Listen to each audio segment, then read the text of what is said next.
Welcome back to the Underworld podcast. I am your host, Danny Golds. This is part 2 of the Russian sort of Jewish mafias of Brighton Beach from the 1970s onward, and hopefully you're still interested after part 1.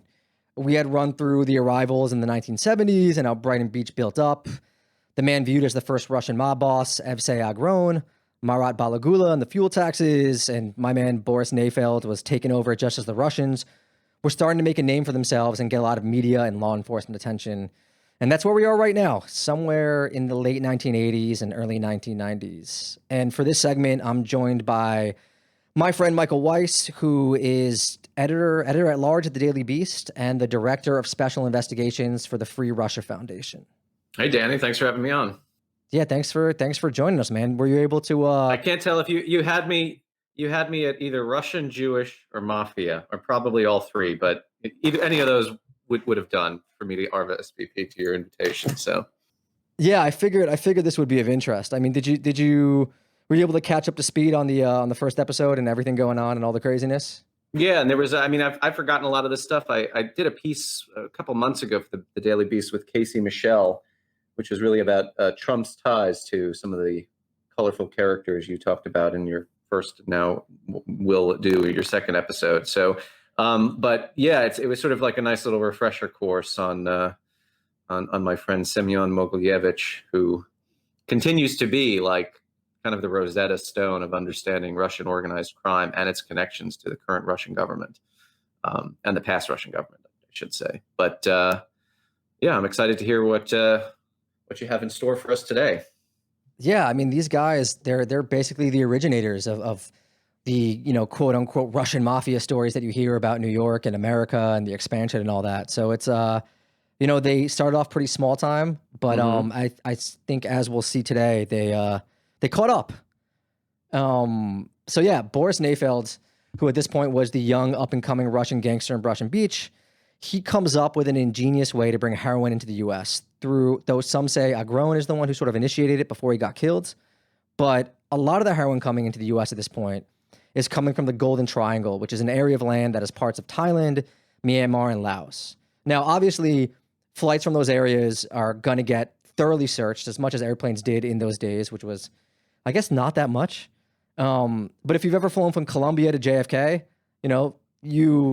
they take that stuff pretty seriously. Like, if you're coming from Colombia, they're gonna suspect things. If you're, if you have dreadlocks, if you have tattoos, if you look a little suspicious, like they're gonna get in there. They're gonna give you the full body stuff. So that's kind of, I guess, how things were working with flights coming from Southeast Asia. They were not fucking around. But back then, say you had a flight coming in from Poland to the U.S., they weren't really getting checked that much. No one's growing poppies in Poland. So Nayfeld, he routes heroin from Thailand to Singapore to Poland, and then to New York. From Singapore to Poland, the heroin is kept in TV sets, and then from Poland to the U.S., it's taken by mules on their person. So at some point, he starts bringing in 20 kilos a month and just wholesaling it, which is, it's a fantastic amount of money. Nayfeld soon had a problem, and that was this guy named Monya Elson. So Elson was born in the early 1950s in the Jewish slums in Moldova, before he moved to Brighton Beach in the late 1970s. And he went the familiar route of pickpocket to fraudster to extortionist and everything else that covers. He also did the real-life opening scene of Snatch. He dressed up like Orthodox Jews, like Hasidic Jews, with a partner, and they would go to diamond shops and switch the real diamonds out with cubic zirconia while distracting the shop clerks. It's kind of this... It sounds almost like cutesy, right? Like Charlie Chaplin style. It's like Small Time Crooks, It's like a Woody Allen film, except it becomes narco trafficking. It goes from Woody Allen to killing Pablo very quickly. Very quickly. But at first, it was like almost slapstick in a way. And at some point later on, he gets arrested on cocaine charges in Israel and does 6 years in prison there. But he's back in Brighton Beach in 1990 to open up a nightclub, which of course is, par for the course. If you're a gangster, that's what you do. You open up a nightclub. By then, he had a crew of vicious thugs, and they called them Monya's Brigade. And he decides he wants to try to force his way into the heroin market that Nayfeld was dominating, despite them being friends. And that leads to this war in Brighton Beach that sort of becomes the stuff of folklore now. In 1991, one of his hitmen tries to kill Nayfeld with a car bomb. It's a dud, though, and Nayfeld survives. And in return, he puts out a contract on Elson. And these guys go back and forth, back and forth. You know, it's almost like Itchy and Scratchy, right? 1993, Elson gets shot 5 times in broad daylight in the stomach, but he survives. Both these guys were each shot numerous times, and it gets to the point where it's hard to keep track. I know Nayfeld was shot in 86 at one point. There were some situations, too, where people next to him were killed and he got away, and Elson is the same way. And you know, Nayfeld, in this Nat Geo documentary about the Russian Mafia in Brighton Beach, he describes it like it's an episode of Tom and Jerry. Like, and he has that real thick Russian accent. So this is a direct quote. Honestly, I try kill him all the time. He very lucky guy. And that's like, he says it in that tone where it's like a joke, which is great. I mean, like, you can't ask for a better interview than that guy at this point. He even allegedly pays a Russian special forces guy $100,000 to kill Elson. But it's also not just them having a war either. From 1992 to 1994, there were 22 murders and 10 attempted murders connected to Russian organized crime in Brighton Beach, which is a small neighborhood. You know, what was happening amongst the Russian diaspora in the United States at this point, because they were part of what I guess the second wave, or I forget how many waves there were of Soviet emigres, but it really replicates what was happening in Moscow itself, amongst and between oligarchs who were fighting these sort of vicious clan feuds for control of energy companies, banks, TV stations. There was a notorious episode called Faces in the Snow, where basically you had the armies, the private armies, which of course were staffed by former KGB officers who now, you know, had to make an income, and the state had sort of given them their pension or retired them prematurely, essentially shooting themselves to death in the streets of like the dead of winter in Moscow. I forget what year this was, but it was like early 2000s, I believe, maybe late 1990s. And so Putin comes to power vowing to clean up this sort of corruption. To an extent he does, but then of course he just kind of incorporates so much of it into the state apparatus. So instead of, you know, mobsters shooting each other in Brighton Beach, you have former FSB officers getting irradiated in London, or defectors from the GRU getting poisoned with a fucking nerve agent in Salisbury. So this is why I think, you know, the description of Russia as a virtual mafia state, which comes from that Spanish magistrate, a counterterrorism magistrate, it does resonate, because so much of the tactics have been kind of hybridized or fused between the former Soviet security apparatus and just organized crime, the vori, as the Russians call it. Yeah, we get into that, I think in a bit, because they're confusing as well. But yeah, this is when, I mean, this early 1990s period is when the Brighton Beach crime wave just really starts going nuts. And there's a quote from Robert Freeman again, who I discussed in the last episode, from a 1994 New York Mag story, which is a John Gotti associate tells him, which is, "We Italians will kill you, but the Russians are crazy. They'll kill your whole family." Again, you can kind of see this lore being created, right? Where we have this, again, like it feels like a stereotype in a way. Like, obviously these guys were out there doing vicious things and they were vicious, but it creates this legendary Russian mafia, you know, hyper dangerous super mafia story. You kind of see, when you read these old stories, you kind of see that element being built, you know. And these guys, they all hung out at these big gaudy event hall restaurants in Brighton Beach. And by this point, they were just not these small time hucksters and goons shaking down bakeries. You know, they weren't just local thugs spreading out across the US, but they were becoming high level international crime figures with contacts spreading out across the former Soviet Union, Thailand, Europe, and Israel. And theories started to appear about this global organized Russian super mafia. Nayfeld at one point was running his heroin out of Poland with this guy, Riccardo Fancini, who I want to do an episode on, who was half Italian, half Polish, who they called Poland's godfather. And he palled around with Victor Bout, who is the weapons trafficker that Lord of War is based on. And like you mentioned, whose name I'll butcher, Semyon Mogilevich, who has this legendary status as the most powerful mafioso in the world for his role in Russian organized crime. And Elson, too, allegedly had international connections with Mogilevich. According to Freeman, quote, "In July 1993, after Elson was grievously wounded by Nayfeld in a bloody shootout outside his Brooklyn apartment building, Mogilevich speared him out of the country. Mogilevich then set up his Russian Jewish refugee friend in an alleged massive money laundering scheme in Fano, Italy, where he was eventually arrested and extradited back to America." Victor Bout, too, you should say, was a GRU officer who became an arms dealer. So there you got your Soviet intelligence connections to in this case, international gun running. So he was, I was looking at his Wikipedia as you were talking before you mentioned him. And it says in his military career, the Soviet armed forces, he was a military translator, which is essentially, they might as well just say GRU, because that's what a lot of these guys were. They were always polyglots, fluent in multiple languages. And Boot learned fluently Portuguese, English, French, Arabic, Persian, and possibly even Esperanto at the age of 12, growing up in what was then Tajikistan, or Soviet Tajikistan. And I guess today is independent Tajikistan. But anyway, yeah, and he's the guy, he's like in US custody. Like we got him at one point, and the Russians always wanted him to be released. So before like all the spy swaps of 2010 and thereafter happened, Victor Boot is the one they always wanted to have extradited. And the FBI is like, no fucking way. Yeah, I think I've still read stories about them trying to get deals on him as well. But my extent of knowledge about him is based on the awesome Nicolas Cage movie, so I can't really claim to be that well-versed. But I know that right now Sean is working on an episode about him that we're probably going to do right after these episodes air. So I'm excited for that. Cool, me too. Nayfeld and Elson's war kind of fizzles because the feds are closing in, and there was just too much heat. So Elson flees the U.S., like I said, after getting shot, but also because he was looking at an attempted murder charge from one of the botched hits on Nayfeld. Nayfeld went on the run because one of his guys got caught low-level dealing, and the feds are on him. Nayfeld eventually got caught and cooperated, which is interesting considering all the honor code lores you hear about Russian mafiosos. But that's kind of the case with mafiosos in general, right? There's always this honor code that all of a sudden goes away when somebody's facing 20 or 30 years half the time. The old Tekashi 6ix9ine story, you know? But we need to backtrack just a bit to 1991, because that's when the Soviet Union obviously collapses. David Hasselhoff, Winds of Change, and a giant free-for-all that you talked about a bit, which sees organized crime connected to the former Soviet Union just going completely bonkers.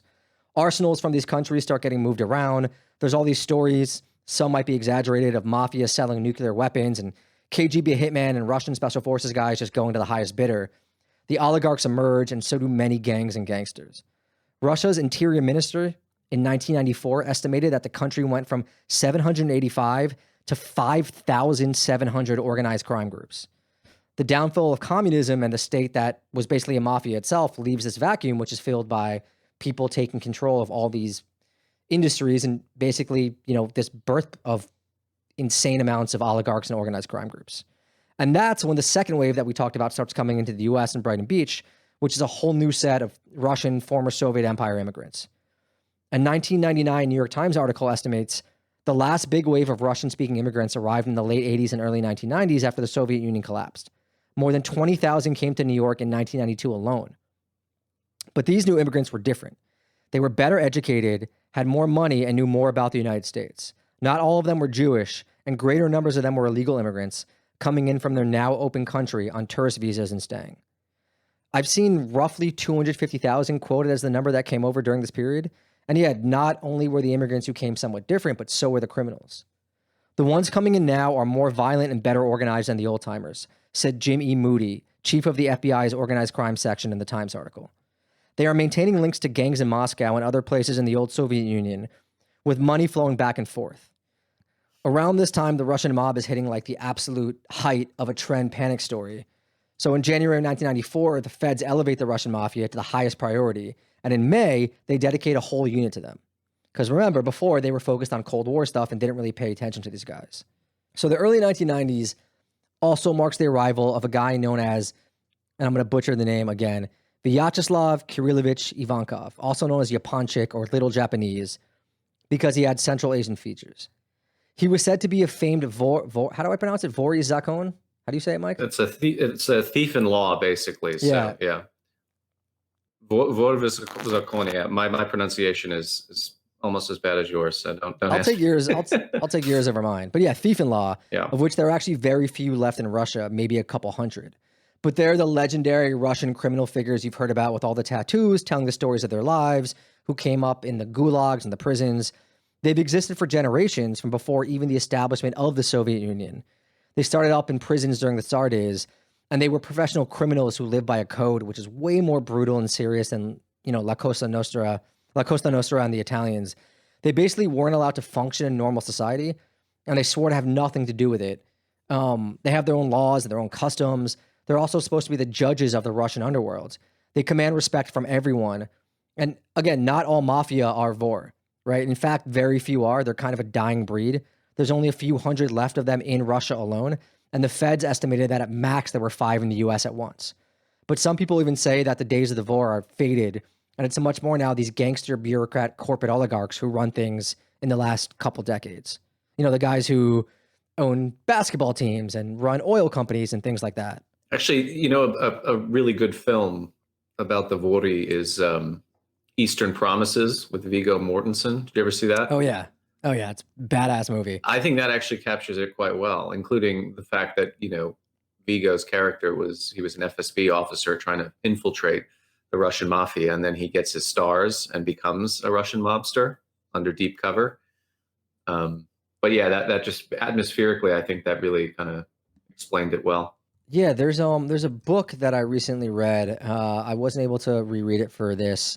What's the author's name? It came out. It was just about them, and it goes through their whole history. Mark Aliati. Sorry, yeah, Yeah. great book. Mm-hmm. Which I definitely recommend reading if you're more interested in this stuff. I think we'll do an episode on that as well. Maybe try to get Mark on the podcast. You should.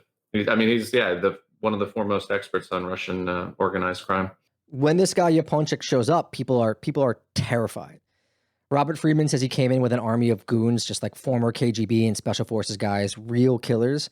And he was there to oversee Russian organized crime in Brighton Beach in the US and bring it under order to become the godfather of the US faction of the Russian Mafia. He started off as a brawler getting arrested in bar fights before he moved on to black market stuff and document forgery, burglary, all the basics. He got arrested and sent to Russian prison, where in 1974 is when his stars got crowned, is what they call it, or made into a vor. He was arrested again in Russia in 1982 for drug trafficking and guns, and he got released in 1991, and by 1992 was in New York. The question is, why did he come to New York? Some say he was sent because he was killing too many people in Russia, others because he was wanted dead by too many people, but others said that he was the one decided on by the other top bosses in Russia to oversee things. They say he was sent by Russian mobsters jealous of their Jewish compatriots. And he actually comes here and sets up a company that was literally called Slavic Incorporated, which is, I mean, like it doesn't get better than that. Yes, it does. Fraud guarantee. It does get better than that. The Lev Parnas and Igor Fruman, who, by the way, I mean, those two look like fucking supporting cast members of The Sopranos. So I wouldn't be surprised if it comes to light in their court trial that they were connected in some way. That's the thing. A lot of these guys, man, like they're straight essential casting, and I know they're supposed to be these slick, organized gangsters who control businesses around the world. A lot of them are, but they do a lot of clumsy shit. You know, and they always get arrested for like the dumbest scams that are so low level that you kind of have to wonder, like, what is the reality? Are they this large, interconnected, hyper sophisticated criminal elements? Are they just a bunch of goons, or is it a little bit of column A and a little bit of column B? I think it is a combination of the two. I mean, some of the operations are pretty slick and sophisticated. I mean, I just did a big thing on this cocaine trafficking story out of Argentina, where, I mean, the official version is this guy, Andrei Kovalchuk, was acting essentially by paying off a few low-level employees at the embassy in Buenos Aires, the Russian embassy in Buenos Aires. But he was moving like 400 kilos of virtually uncut cocaine, I think from Colombia, and it bore signs of originating with the Sinaloa cartel and trying to get it into European markets. And it's very clear this guy didn't act alone and just, you know, bribing low-level flunkies at the embassy, but that Russian diplomats and probably also Russian intelligence officers in the embassy were his accomplices. And, you know, I mean, using military transport planes and then using, you know, Russian government aircraft to move this stuff, it's kind of clever, especially if the state is in on it and they're your witting accomplice. I mean, you mentioned this other guy, I forget the name already, but remind me of that other movie, American Gangster with Denzel Washington, which is based on a true story. That guy who was running stuff from Laos, I think, or Cambodia. He was running heroin in the coffins of American servicemen coming back from Vietnam. Yeah. It's like, who's going to look inside a coffin of a dead American soldier and find, you know, smack? Just very clever. I mean, the innovation of some of these guys and the way they bring stuff in is really, like, people sometimes talk about how, you know, some of these organized crime guys, if they weren't in this world, they would be high level business executives. And you kind of think it's partially true. I mean, the way they figure out logistics in general, Some of these are just really brilliant minds, especially when it comes to the financial crimes that are more popular now, but we'll get to that too. So Yaponchik, again, all the Russian lore, his guys are supposed to be commanded by an ex-KGB guy. And that was actually a big thing too. I think you talked about the oligarchs rising up. A lot of the guys who were their soldiers were former Afghanistan war vets who had no work when they returned home. So they were the hired hitmen and the muscle for the oligarchs.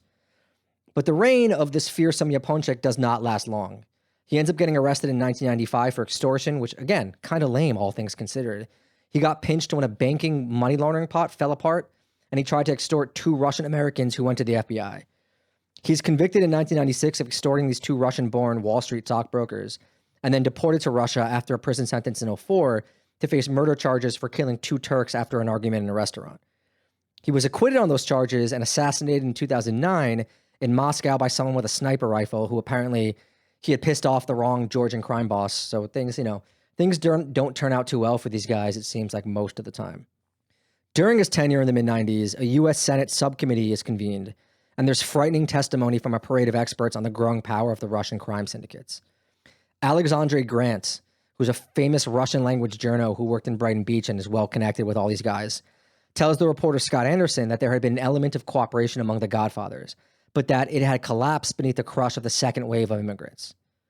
Now, no one trusts anyone else. The whole order has fallen down because there is no incentive to cooperate. If you want to kill a rival, all you have to do now is hire someone to come over from Moscow. For $2,000, they will fly in, do the job, and then fly out again, and no one knows who they are. The situation is very fluid and very dangerous right now. And here's the thing that I keep talking about is how much of this is actually true and how much is myth-making. Obviously, bodies are turning up. People are getting killed. These guys are the real deal for sure, but was the breadth of the whole thing as big and scary as was reported?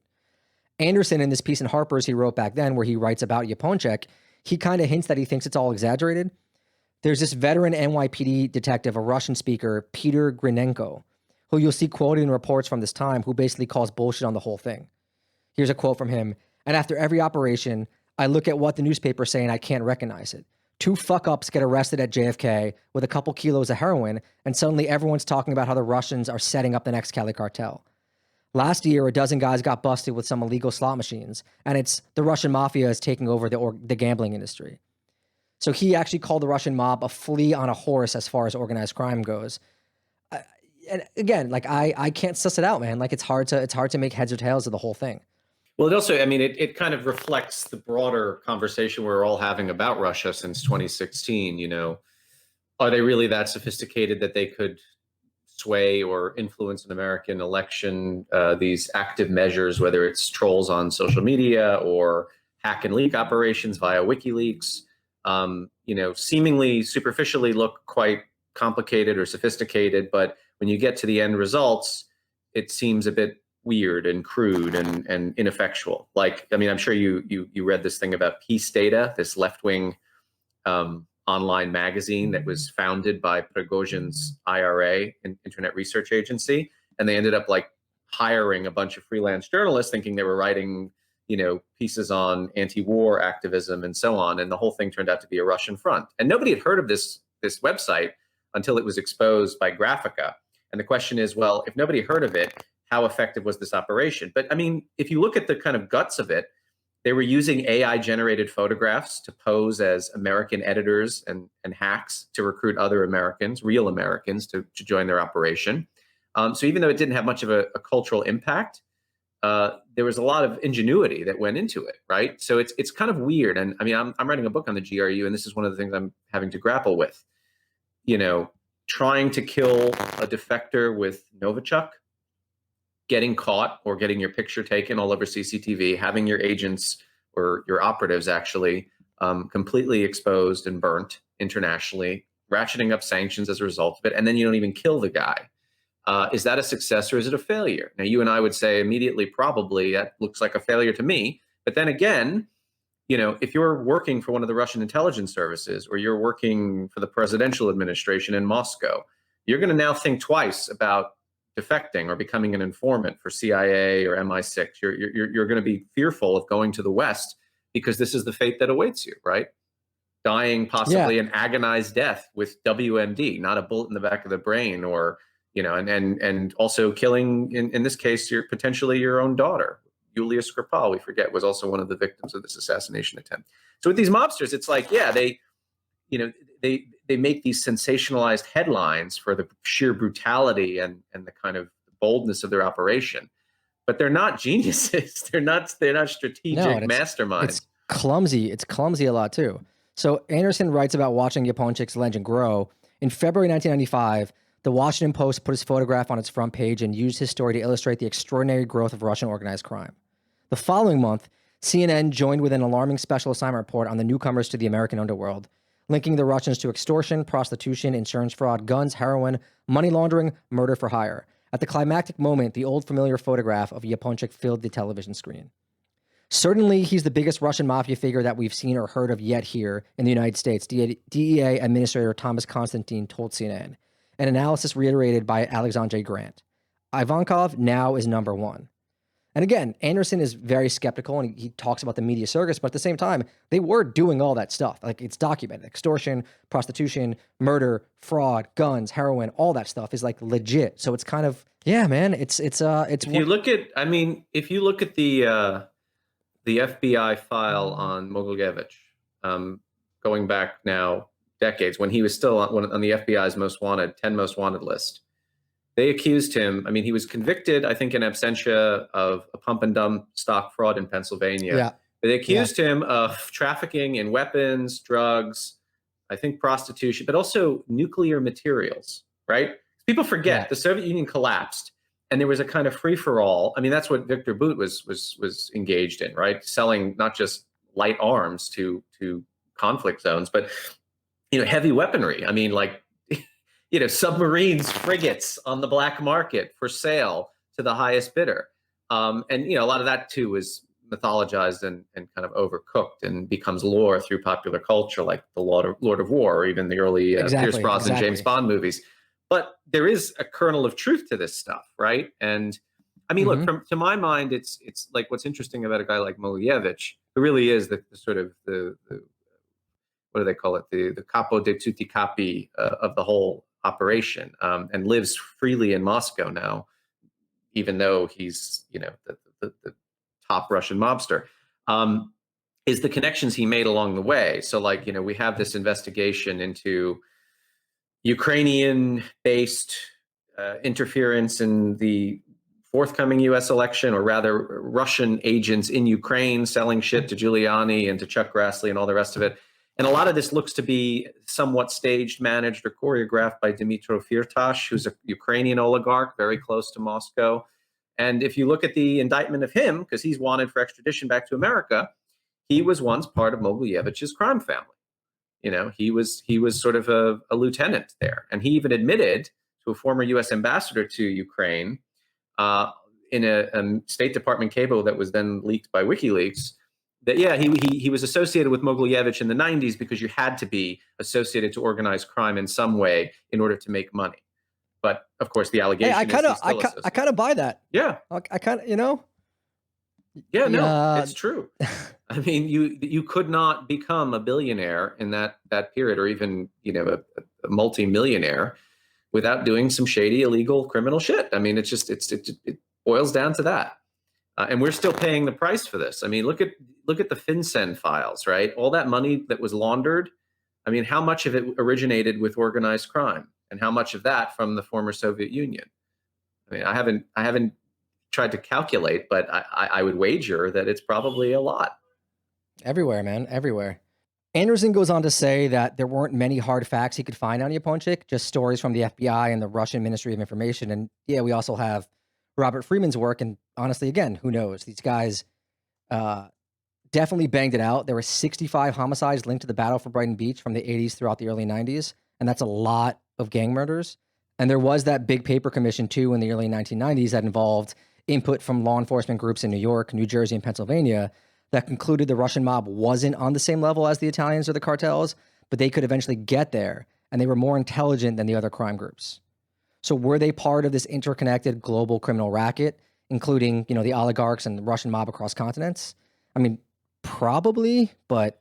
Well, Again, the other factor in this too, unlike the Italian mafia and unlike the cartel, well, maybe not so much unlike the cartel, but um, it's the nexus with the state, right? So if the state is sort of controlling you or allowing you to behave in a certain way, there's an element of a give and take, right? So you can't really get too big for your britches that you then become autonomous and completely disconnected from your patron or your krisha in Russia, as they say. yeah, but this So was like this was early '90s, so I think it was a little different with that. Like it was still people just trying to figure out true, but what was going you on. still had people connected to the Russian intelligence services that were kind of either turning a blind eye or getting paid under the table because they moonlighted as mobsters or as accomplices to mobsters. But yeah, trying to suss this stuff out. I mean, there was a lot of money floating around too. Sure. One of the best Brighton Beach Russian scams was health insurance fraud, which is unsexy but profitable, kind of like hosting a podcast. No, I'm just kidding. We don't have any money. Please support the Patreon if you can. In 2019, the FBI says Brooklynites lost, and this is 2019, by the way. They say in Brooklyn there were $600 million just that year lost to Medicare and Medicaid fraud, which is the highest anywhere in New York State and one of the highest in the country. And there's plenty of examples of this sort of thing still. Like 2012, there were 36 Soviet immigrants who were arrested for trying to get $279 million through health insurance fraud. And it's pretty simple. They just they bill people for excessive and unnecessary medical treatments. And it's just like this straightforward hustle. The New York Times says, quote, Brighton Beach has one of the highest rates of healthcare fraud in the nation, according to federal statistics. In fact, an analysis of data from the Centers for Medicare and Medicaid Services, the federal agency that regulates those two programs, shows that more healthcare providers in the Brighton Beach zip code are currently barred from the programs for malfeasance than in almost any other zip code in the U.S. And the Times article gets a little hot and heavy with the whole Soviet mindset of scamming the system, but the truth is more that, like, to get through the bureaucracies of communism, you had to find workarounds. Episode 1, the pilot episode of The Sopranos, is about Tony discovering that he can make a fortune through HMO scams in the United States. And I guarantee you that the writers of that show were reading that Times article or reading about Brighton Beach as this hub of healthcare fraud. Oh, yeah. I mean, it's like, there's this no-fault insurance law in New York where drivers and passengers of vehicles who are registered in the state can get benefits of up to $50,000 per person for injuries they suffer in accidents, regardless of fault. And I'm sure, like, it's very simple. You find an old person on the corner in Brighton Beach, you give them $50 to go to a doctor, they complain about a bunch of things, they get a bunch of tests, the doctor's in on it, and you just completely scam the system and get paid tons of money. People get hit with RICO charges eventually. And this one case, who were the people doing the no-fault insurance scam, the ringleaders were two guys who went by Fat Mike and Russian Mike, which were both Ukrainian-born Americans. But, I mean, those are basic but solid mob nicknames. Russian Mike. Yeah, and he's Ukrainian. Yeah, well, Fat Mike must have been skinny, and Russian Mike clearly is Ukrainian. So there you go. You can't beat that. So, by the way, Tony Soprano, now that you got me on that kick, he laundered his money in Moscow. Remember that episode where they end up killing, or not killing necessarily, Paulie and Christopher in Pine Barrens?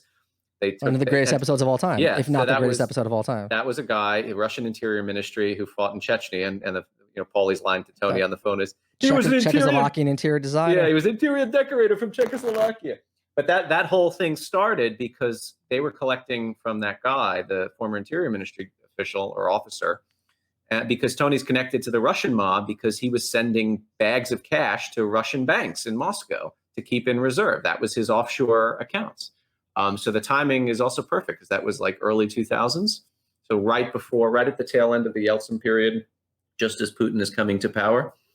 We should actually just do a podcast where it's every episode. I mean, people are doing that every episode of The Sopranos and connect it to real life and what it was probably based off of. But yeah, Michael Imperioli is doing that, right? Yeah. Oh, you can't beat that. I mean, him and I think Steven Schripp are one of those guys. Right. But these insurance scams, I mean, they got popular in the 90s, but they kept going.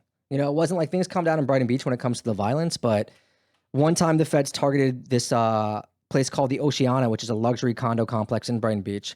And the Economist article from 2014 talks about how there's a garage full of Porsches and Aston Martins, and 500 people in the complex were claiming Medicaid. 6 people there got caught and charged, and within weeks, that number was down to 150. Here's a quote from another scam. Dozens of operators of ambulances and ambulettes, which were vans designed to take wheelchairs, have been caught offering kickbacks to patients to pretend they can't walk.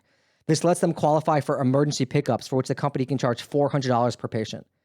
New York has clamped down with roadside checks, but in one case, word that a checkpoint had been set up spread so quickly as drivers called each other and a local Russian language radio station put out a warning that the number of ambulettes on the main street went from several to none in a few minutes as they rerouted down side streets. So it's just like, I mean, you know, it's finding these little places to make money. And why kill people and put guns to people's heads and move heroin if you can scam it like this? Like, you have, you know, rappers now and all these little street crews that are flipping credit cards because they got smart and realized, why sell drugs and get a huge sentence or carry a gun when you can just do these scams that are just so much easier and so much more profitable?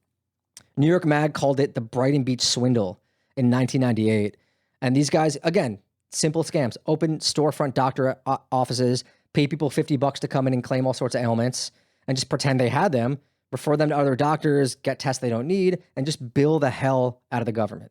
I mean, it's perfect, you know? Our taxpayer dollars at work. I mean,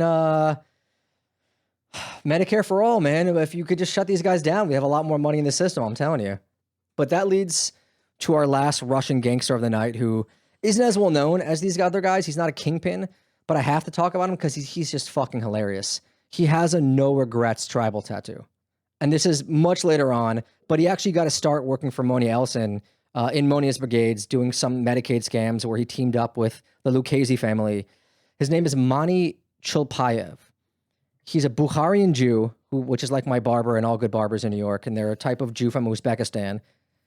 He came over in 1989, so part of the second wave, when he was 12 years old, settled in Rego Park in Queens, so not Brighton Beach. Right down the street from me. Oh, yeah. It's like a neighbor. Dude, great Bukharian food over there. Yep. So he went to work for his father, who owned several food carts, but hot dogs did not cut it. Neither did knishes. He started to follow the familiar path of extortion, racketeering, and scamming. So he had a Benz by the age of 16. So part of the, you know, new age Russian mafiosos. I had a Schwinn. What's that? I had a Schwinn at 16, just for comparison's sake. You got to get involved in the business, man. So these guys, they were running women over from Eastern Europe as well as prostitutes. And for some reason, extorting furniture stores, for some reason, but I guess that's the whole thing, right? Get money wherever you can. In 1998, the feds pick up on the furniture extortion and stick some rookie agents who start tailing him, and they notice they're actually living a pretty crazy lifestyle, pretty lavish, and they're into some other shit. Then the brigade kidnaps a guy off Brighton Beach Avenue, but the man is a CI, a confidential informant for the FBI. So the feds go after them and start locking them up. Chupayev confesses and tries to find a deal. He flips and then turns over all these well-kept accounting books. They get him to wear a wire, and he helps lock up a lot of the brigade and some Lucchese's as well, which is, you know, not a good look because the Italians will generally kill you for that sort of thing. So he goes into witness protection, and that's, you know, all we ever hear of him, except it's not that typical story of him disappearing. It gets so much better, like Sammy the Bull style. He ends up appearing on this Nightline report in 2013. He's 35 now, running a club in Miami, driving sports cars, just making bank. And he's still a federal informant. The ABC reporter, the Nightline reporter, actually confronts him out of nowhere, which is amazing. They've been doing surveillance, and they roll up on him in a parking lot, and he freaks out, starts threatening them on camera, which is just not great PR. But then he doubles down and goes the full reverse, which is also terrible PR, which you see some people do sometimes. He invites them back to come for like a ride with him in his Maserati, driving around Miami. He's got $2 million worth of luxury cars. And the reporter just keeps pretty much stating outright that he's gone back to the life of crime and he's protected by the feds. And Manny just keeps talking about how he's an honest businessman. It is the worst PR job I've ever seen. It's like the opposite of a double down. It's just like, I'm going to freak out on you, and then I'm going to give you entrance to my world where I kind of show you that I'm guilty without saying that I'm guilty. At one point, the reporter is just like, you're a thug. Is that fair to say? And he says, I wasn't a thug. I was just not afraid, which is just like, I mean, that's classic. He should get that tattooed on him. It's a little longer than no regrets. That's a t-shirt with like Bugs Bunny holding like two 44s, guns up in the air with the smoke going. Like, it's just not, I'm not a thug. I'm just not afraid. So Manny had been set free from his arrest in Brighton Beach in 2002. He moved to Atlanta and witnessed protection, and he was caught 3 years later running a luxury stolen car ring, where he's again served less than 3 years because he agreed to testify again. And it looks like he was up to something similar in Miami. A few weeks after the interview airs, he gets raided by the feds for gang activity and the murder of an Atlanta rapper named Little Fat spelled PH, who was killed in June of 2012 outside of the hospital where his fiance was about to give birth. And I went down like a deep wormhole researching this guy. And apparently there's all these stories of him now, all these Illuminati conspiracies involving the death of Nipsey Hussle. So if you're ever really, really bored, like you can dig into that. There's literally no evidence of it, but apparently something with stolen luxury cars and, oh no, not Nipsey Hussle. I'm sorry, with Pop Smoke, because Pop Smoke was arrested for transporting a stolen, I think, Bentley, something along those lines. But if you go deep into like the wormhole message board conspiracies, Manny Chupayev and the Russian mob play a role in Pop Smoke's murder. So yeah, if you're bored, I mean, Amazing. Dig into that. Yeah. But anyway, back to Brighton Beach. Sorry, that was a bit of a digression because it's just hilarious. And like, look up that Nightline interview. It's amazing. Things have mostly calmed down now in Brighton Beach, and with the Russian mob in America, at least in terms of violence and headlines. Everyone now just focuses on white collar crime. Radio Free Europe in 2014 caught up with Alexandre Grant, the Russian journo from Brighton Beach who knew all the major players, and he says, things have gotten more boring. All of these cyber crimes look exactly the same. Some hacker breaks into a system and gets 2 million credit card numbers. He sells the credit cards and the exact same thing happens again. Only the names change. So he seems, a little bored by the lack of murders and violence and gangbangers, not gangbangers, but gangsters that he's been interviewing. All these guys kind of fade from memory. Elson was in prison for a while for the attempted Nayfeld murder. Nayfeld is still alive and kicking out there, I think, in Brighton Beach. He kept going in and out of prison for various schemes and attempted murders and violence. He got out in 2017 after serving 2 years at a murder for hire extortion plot and had a few articles written about him where it's just this kind of sad old Russian gangster wants to go back to the old country because he doesn't know what to do anymore. And he expressed a longing to go home to the motherland, but he was still on probation. And the AP asked him if he had regrets, and he goes, no, never. When I'm born again, I do it the same. Which, that's our kicker. I mean, that's the perfect end to the Russian Mafia and Brighton Beach story right there. That's our episode. Mike's, thanks again for coming on. Do you have anything you wanna plug at all or anything like that? Nothing I want to plug. I mean, you can read. Well, I mentioned the cocaine story, which took me a month to investigate. It was based on 10,000 forensic case file documents and wiretaps on the Russian and Argentinian side, and it's a crazy story. It's sort of like Mr. Nice, the Russian version, or American Made, the Russian version, and it shows. We've got to a point where organized crime is now so fused to state institutions, not just in Russia, but I mean, in loads of places, that you really can't tell where law enforcement begins and law breaking, ends. So it's a fascinating tale, but nice trip down memory lane with you, Danny. I've forgotten about all of these people, really, except Mogilevich, because he's, like I said, he's sort of the center of gravity for everything. Nayfeld's the best. We gotta get, when the Turkish Russian baths open up again, we gotta get over there, go eat khachapuri with him somewhere in Brighton Beach, because I'm sure he's down to have a good time. But we'll try to track him down. Thank you, Michael Weiss, again. Where can people find you? What's your Twitter again? At Michael D. Weiss? That's it. Yep. And that's pretty much the only place they can find me. And I don't really engage much on Twitter these days, but they can also find my email there if they have any questions. So, thank you guys so much for tuning in. Again, this was part 2. Part 1 is up on the podcast where you can find it on Spotify, iTunes, all that. I want to thank again our audio producer, Dale Eisinger. And again, guys, the Patreon, if you want to support us, is patreon.com, the Underworld podcast. You can get all sorts of bonus features and all that. It is a good time, I guess. We're getting some interviews up there. We're getting the scripts up there. I just want to thank some of our Patreons who have hit the, I think we call it the co-defendant tier. Haley Prim, Dan Rosen, Jared Levy, Nasser Jabber of the Migrant Kitchen, and Josh Gold. So thanks so much for contributing and your support. So please, come support us and join us. And I'm out. Thanks again. Thanks for having us.